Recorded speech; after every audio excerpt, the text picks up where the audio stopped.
olen kõik koos tiimiliigi. Olen õppinud Tartu Ülikoolis. Praegusel hetkel olen pagulane. Valitsuse arvates mugavuspagulane. Tegelikult olen aga majanduspagulane. Elan ja töötan Soomes juba 8 aastat.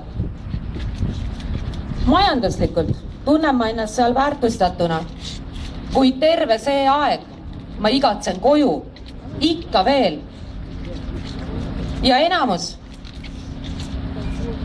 kes me oleme seal Soomes, oleme ikkagi eestlased ja meie sooviks on tulla tagasi oma koju Eesti.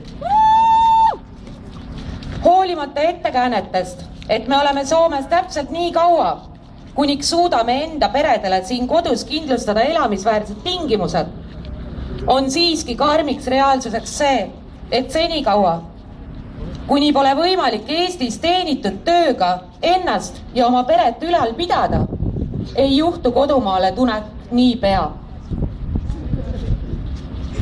Aga asi läheb Eestis aina hullemaks. Piisab vaid vaadata, mis toimub meie naaberriikides. Me oleme jõudnud punkti, kus me ei räägi enam ainult majanduslikust küljest, vaid ka rahvaste ja rahvuse püsimisest ja säilitamisest. Rootsi ja Soome võitlevad selle nimel. Kurb on vaadata, mis seal toimub tänu migratsioonipoliitikale, mida seni on aetud nendes riikides.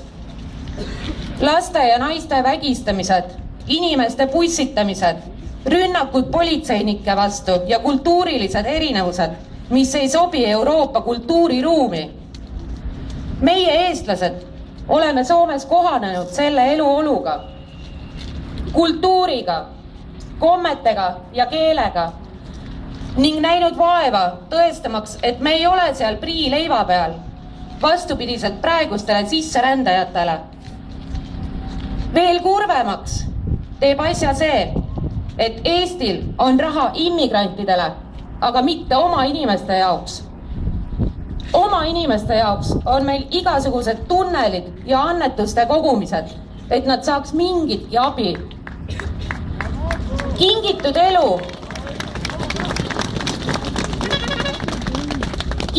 elu sai jah 90 000 eurot riigilt, aga maksis maksudena 200 000 eurot riigile tagasi. Seega riik ärimehena on 110 000 plussis. Tubli, aga see kõik on meie heaolu arvelt. Täna valmistub meie valitsus alla kirjutama leppele, mis tooks meie riiki sisse immigrante, millega eelistatakse neid ja omad inimesed, kes tahaks tagasi tulla, on täiesti unustatud. Seda enam, et 25 aastaga pole suudetud integreerida ühte suurimat inimeste gruppi meie ühiskonnas ja lahendada keeleprobleeme, kuigi nende kultuur on meie omale vägagi sarnane. Kuidas peaksime integreerima meie kultuuriruumi jaoks võõrast ja harjumatut? Meist nagu ei hoolitaks ja meid nagu ei oodatakski tagasi. Meie tagasitoomisega ei tegeleta. Soome ja Rootsi võitlevad praegu samamoodi Marrakechi lepingu vastu, nagu meie siin täna. Aga ühe eelisega. Neil on olemas rahvaalgatus. Hetkest, mil soomlased saavad kokku 50 000 allkirja, millest minu andmetel on praegu üle 40 000 koos, ja rootslased 100 000 allkirja, millest on juba 120 000 koos.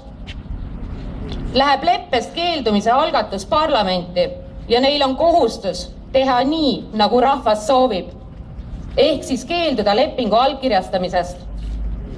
See on ehe näide meile, et ka meil on toimivat rahvaalgatust vaja, et meie poolt rahvasaadikud kuulaksid rahva tahet.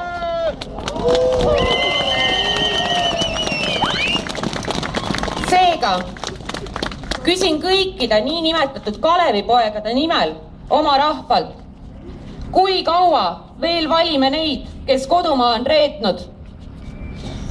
Sest kätte on jõudnud pöördumise punkt, kus me nõuame, et omasid hakatakse eelistama või me hääbume. Ja lõpetuseks mul on teile üks suur palve. Vältimaks võimalust häältega manipuleerida valimistel, ma palun kõiki, minge valima ja reaalselt ja isiklikult kohale minnes, mitte e-hääletuse kaudu. Aitäh!